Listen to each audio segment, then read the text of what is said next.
نحمده ونصلي ونسلم على رسوله الكريم أما بعد فأعوذ بالله من الشيطان الرجيم بسم الله الرحمن الرحيم للفقراء الذين أحصروا في سبيل الله لا يستطيعون ضربا في الأرض يحسبهم الجاهل أغنياء من التعفف تعرفهم بسيماهم لا يسألون الناس إلحافا وما تنفقوا من خير فإن الله به عليم الذين ينفقون أموالهم بالليل والنهار سرا وعلانية فلهم أجرهم عند ربهم ولا خوف عليهم ولا هم يحزنون صدق الله مولانا العظيم اللهم صل على سيدنا ومولانا محمد وعلى آل سيدنا ومولانا محمد وبارك وسلم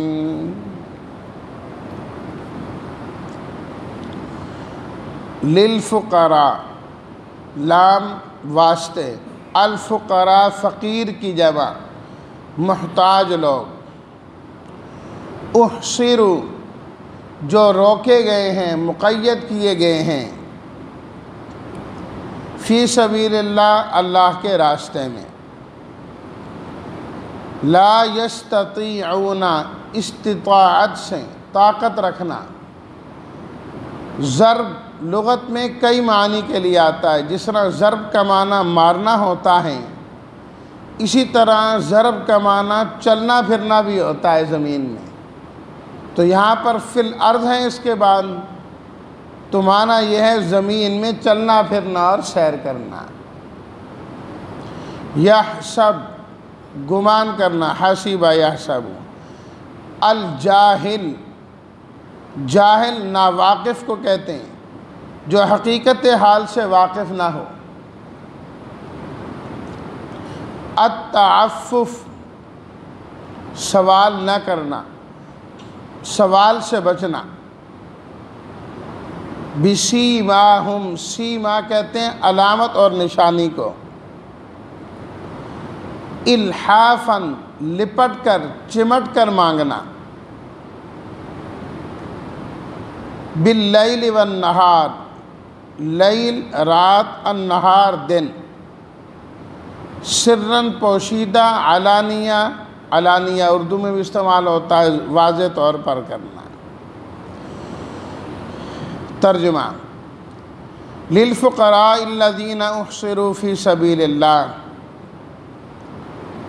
تم نے خرچ کرنا ہے ان فقیروں کے لیے جو روکے گئے ہیں اللہ کے راستے میں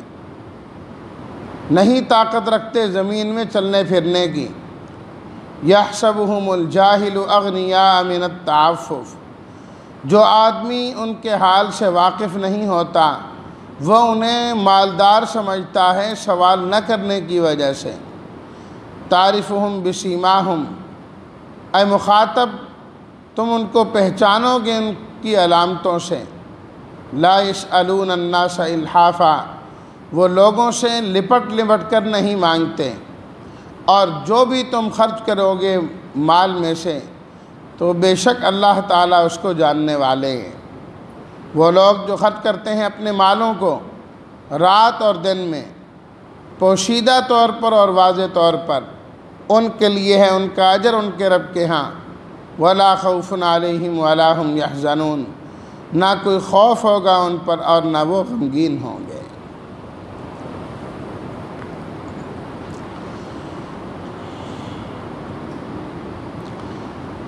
پہلی آیت میں اللہ تعالیٰ نے مستحقین کو بیان کیا کہ تم نے جو مال اللہ کے راستے میں خرچ کرنا ہے اس کے مستحق کون ہیں؟ قرآن مجید میں اللہ تعالیٰ نے بار بار بیان فرمایا کہ کنہیں دینا ہے۔ وَآتَى الْمَالَ عَلَىٰ حُبِّهِ ذَوِي الْقُرْبَىٰ وَالْيَتَامَىٰ وَالْمَسَاكِينِ وَابْنِ السَّبِيلِ وَالسَّائِلِينَ وَفِي الرِّقَابِ، یہ ہم پچھلی آیات میں پڑھ چکے ہیں دوسرے سپارے میں۔ رشتہ داروں کو دینا ہے، یتیموں اور مسکینوں کو دینا ہے، مسافروں کو دینا ہے، مقروض جو قرض میں پھنسے ہوئے ہیں انہیں دینا ہے، گردنوں کو چھڑوانے میں دینا ہے، مختلف مستحقین ہیں۔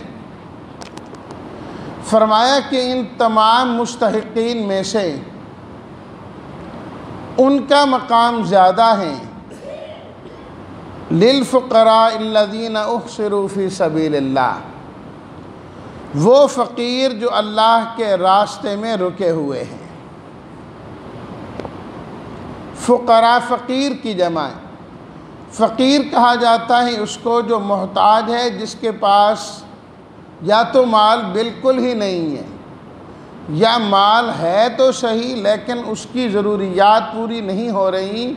اپنی جائز ضروریات کو پورا کرنے کے لیے وہ دوسروں کا محتاج ہے، کہ اس کی جائز ضروریات تب پوری ہوں گی جب دوسرے اس کے ساتھ تعاون کریں گے۔ اس لیے یہ فرمایا گیا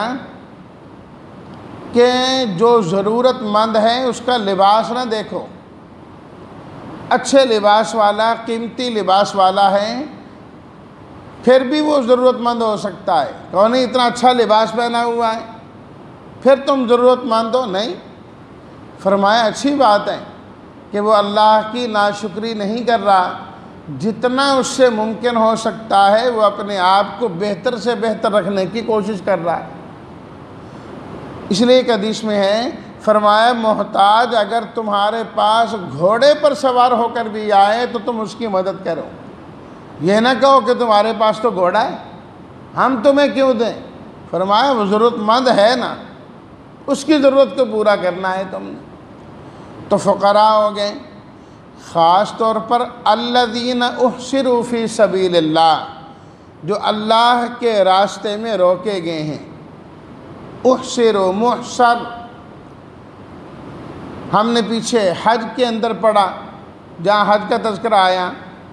کہ ایک آدمی احرام باندھے حج کی تیاری کرے لیکن کوئی رکاوٹ پیش آ جائے جس کی وجہ سے وہ حج پر نہ جا سکے، کوئی دشمن کا خطرہ ہے یا بیماری ایسی ہو گئی کہ جانا مشکل ہو گیا، تو اللہ تعالیٰ نے وہاں پر بھی یہی لفظ استعمال کیا،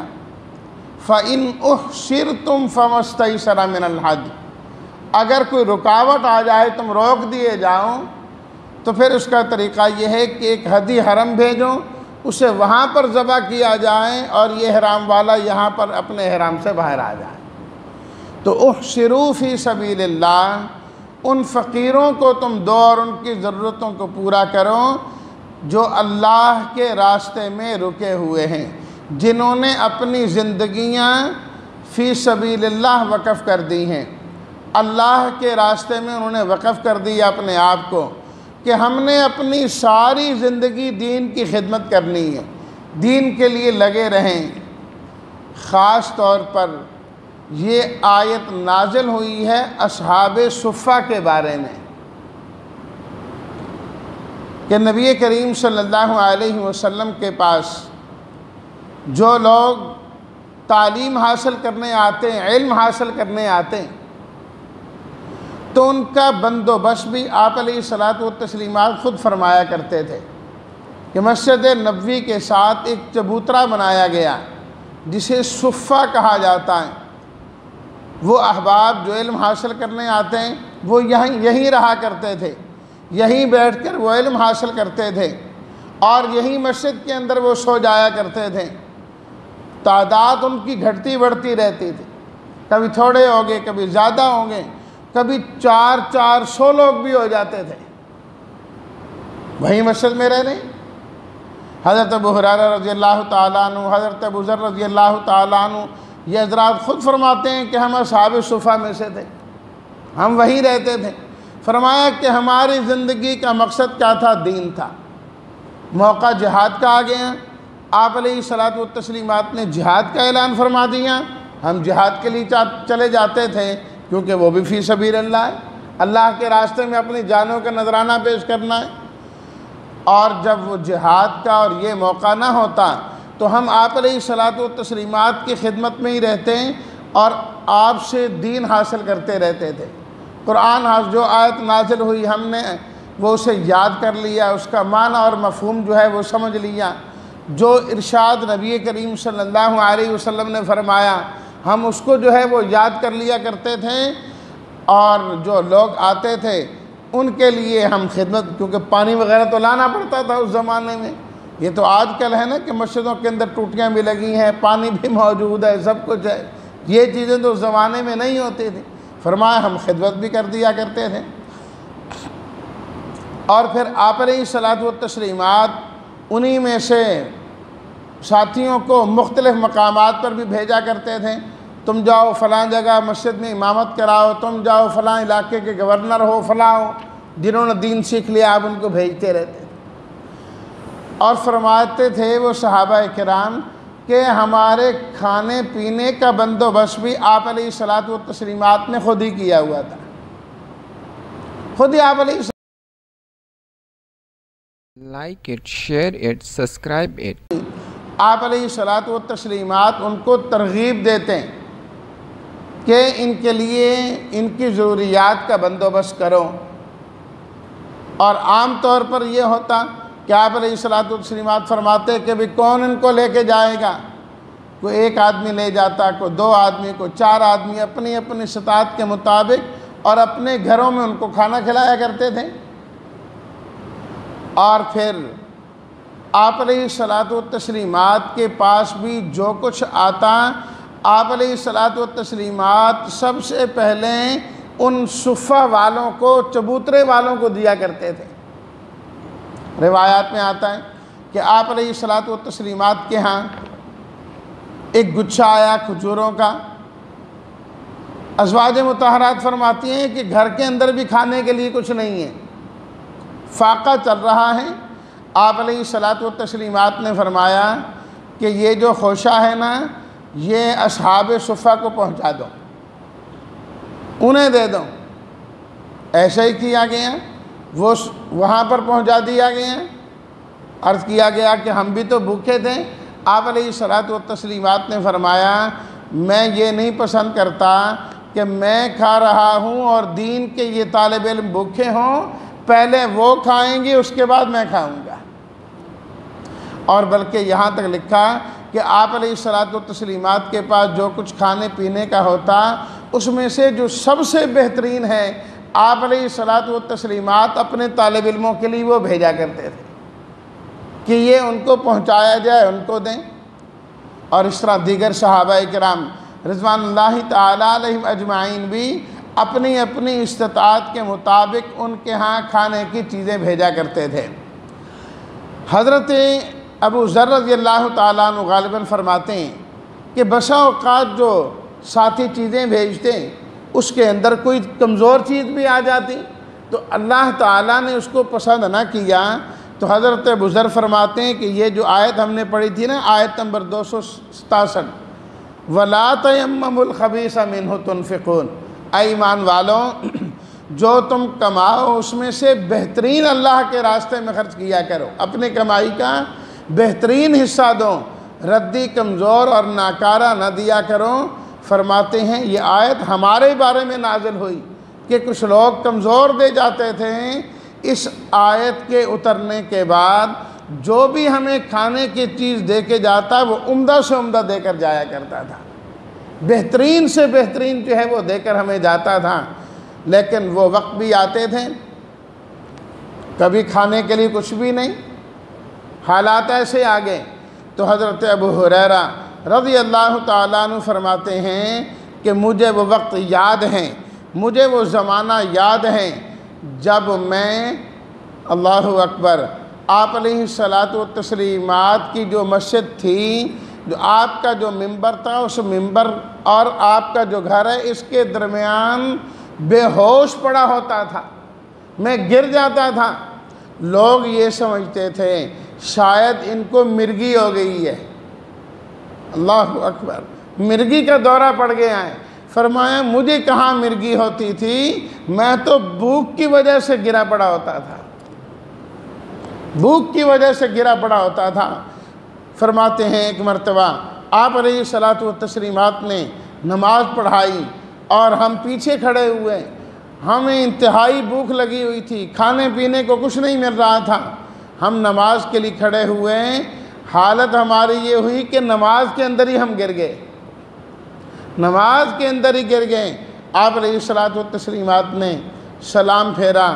فرمایا کوئی بات نہیں، گھبرانے کی ضرورت نہیں،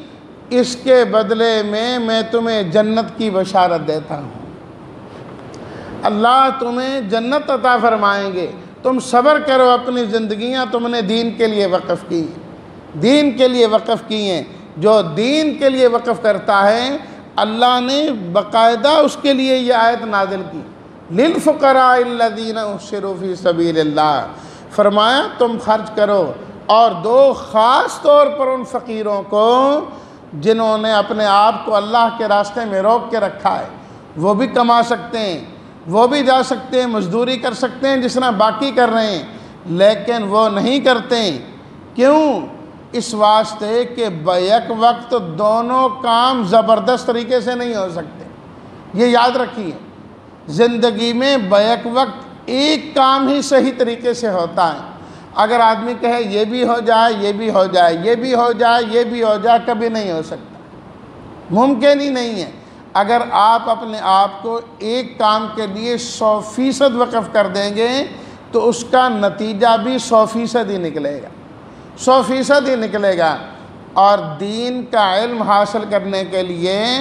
تو اپنا آپ 100% نہیں، 100% سے بھی زیادہ دینا پڑتا ہے۔ جب اس کے حوالے کریں گے تب جا کے علم آتا ہے۔ دیکھیں نا، اگر ہم خود دیکھیں دنیاوی تعلیم کے بارے میں، اگر ہم یہ چاہیں کہ ہمارا بچہ جو ہے نا اسکول میں بھی جائے یا بڑا ہو گیا کالج میں بھی جائے، یہ بھی سب کچھ کرے اور اس کے ساتھ فلاں کام بھی کرتا رہے، یاد رکھیے ان دونوں میں سے ایک نہ ایک کام کمزور ہوگا۔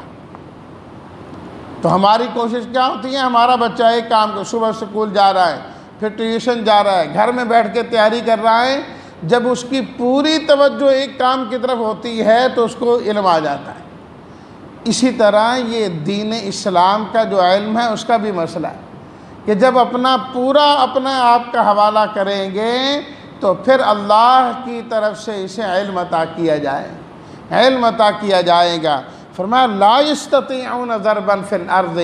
وہ زمین میں چلنے پھرنے کی طاقت رکھتے ہی نہیں، اس لیے کہ ان کو پتہ ہے کہ ہم ادھر ادھر زیادہ جائیں گے تو ہمارے دین کا حرج ہو جائے گا۔ انہوں نے لازم پکڑا ہے نبی کریم صلی اللہ علیہ وسلم کو، بہت کم وہ جایا کرتے ہیں۔ فرمایا رہتے اتنی ٹھاٹھ باٹ سے ہیں، خودداری سے ہیں، یہ نہیں ہے کہ اپنے آپ کو ایسا رکھا ہے کہ لوگوں کو دیکھ کر ہی ترس آئے۔ فرمایا یحسبہم الجاہل اغنیاء من التعفف، جو مالدار لوگ، جو وہ لوگ ہیں جو ان کے حال سے واقف نہیں ہیں،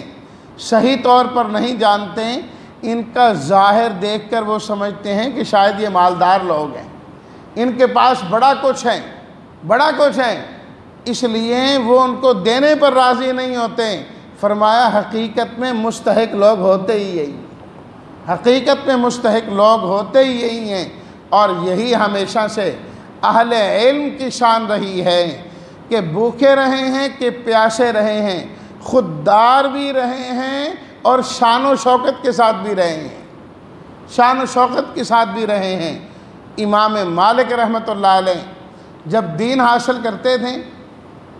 تو حالات آ گئیں، بڑی مشکل ہو گئیں۔ اب یا تو وہ کمانے کے لیے جاتے تاکہ گھر کا گزر بسر ہوتا، یا دین حاصل کرتے۔ انہوں نے دین کو ترجیح دی، حتیٰ کہ ان کا اپنا ذاتی جو گھر تھا، ایک ایک چیز کرتے کرتے کرتے اپنا ذاتی گھر ہی بیچ دیا انہوں نے۔ فرمایا دین حاصل کرنا ہے، اللہ اکبر۔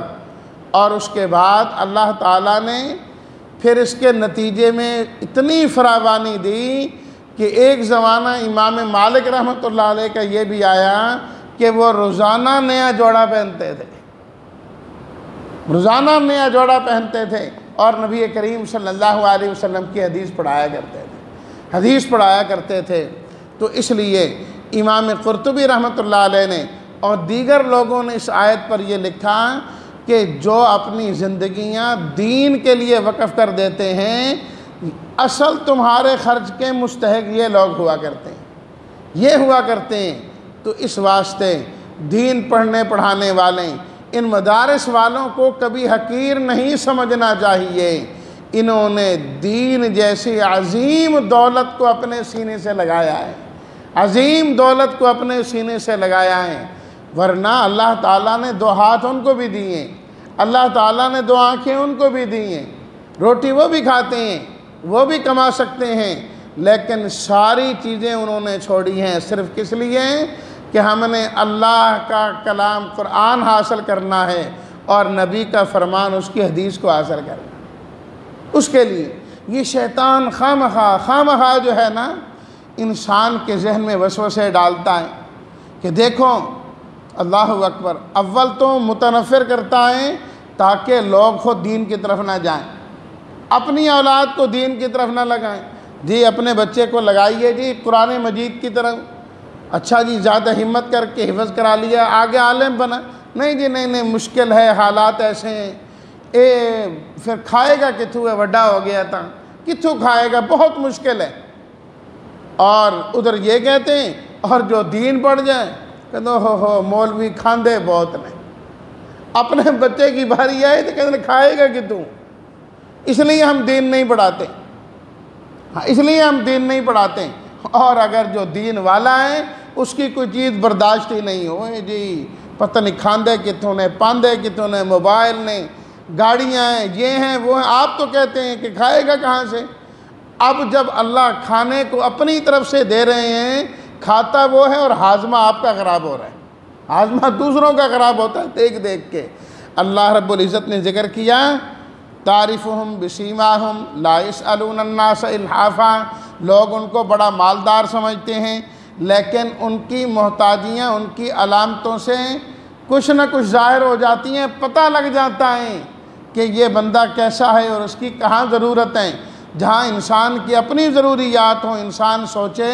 کہ آخر اس کی ضروریات کہاں سے پوری ہو رہی ہیں، لیکن ان تمام کے باوجود لا یسألون الناس الحافا، فرمایا وہ لوگوں سے لگ لپٹ کے مانگا نہیں کرتے، نہیں دو گے تو جانے دیں گے، نہیں، فرمایا تمہارے خرچ کے اصل مستحق لوگ یہ ہیں، وَمَا تُنْفِقُوا مِنْ خَيْرٍ فَإِنَّ اللَّهَ بِهِ عَلِيمٌ، فرمایا جو بھی تم خرچ کرو گے اللہ تعالیٰ اس کو جاننے والے ہیں، اللہ جاننے والے ہیں، اللہ تمہیں عطا فرمائیں گے۔ دوسری جگہ اللہ تعالیٰ نے فرمایا نا، بلکہ ہم پڑھ کے آئیں اور آگے سورہ مزمل میں بھی آتا ہے وَمَا تُقَدِّمُوا لِأَنفُسِكُم مِّن خَيْرٍ تَجِدُوهُ عِندَ اللَّهِ، جو بھی تم خیر آگے بھیجو گے اللہ کے حضور جا کر اس نیکی کو پالو گے، تو وہ تمہارے سامنے آ جائے گی۔ اللہ تعالی ہم سب کو اہل علم کی قدر کرنے کی توفیق عطا فرمائے اور ان کے ساتھ محبت نصیب فرمائے، اور اللہ تعالی ہم سب کو بھی دین کا سچا طالب علم بنائے۔ اسی پر اکتفا کرتے ہیں۔ وآخر دعوانا ان الحمد للہ رب العالمین۔